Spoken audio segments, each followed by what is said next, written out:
Young children often speak in a manner that indicates that they're not quite sure how to use their prosodic features. But is it that they don't know how to use them, or is it that they haven't grasped when is and isn't an appropriate time to do so? Is it a lack of understanding of the language feature, or a lack of understanding of social cues? Come learn with me. If you've, for some reason, clicked on this video and you're not my English language teacher, hello Peter, I guess I better explain to you what a prosodic feature is. They're actually really simple. Unless you're mute, you've almost certainly used several today alone without realising it. The rhythmic and melodic patterns of speech. The variations in pitch, intensity, duration and tempo.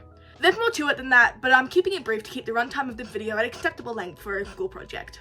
This is Miles. He's a philosopher, an artist, and a great mind of our time. He's a part of the Recess Therapy channel on YouTube, and I think he's a fascinating look into the way children process and develop language. But more than language, he's a fantastic example of the way children use language before the social nuances of words clamp down and filter our thoughts to be more socially appropriate. I analysed and made a transcript of a Recess Therapy video to further quench my line of questioning, and I found that Miles showed a distinct lack of understanding on how to use prosodic features. Or did he?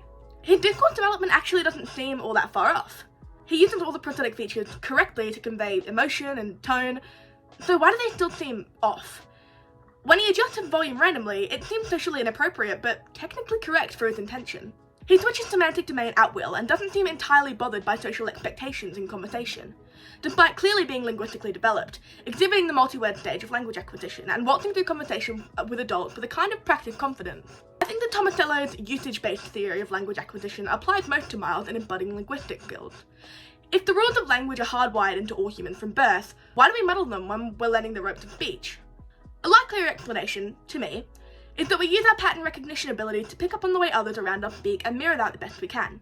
On Recess Therapy, Miles is given the floor to speak his mind, and isn't criticised for breaking social norms.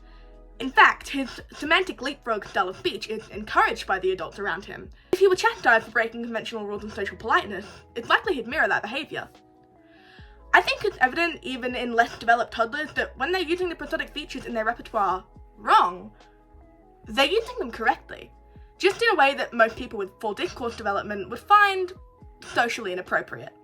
Miles knows that speaking loudly will garner more focus on his words, but speaking loudly in an otherwise even-tempered conversation is usually perceived as a social no-go. Miles finds comfort in speaking softly throughout the interview, disregarding the fact that other parties may have their ability to listen to his speech hindered by this.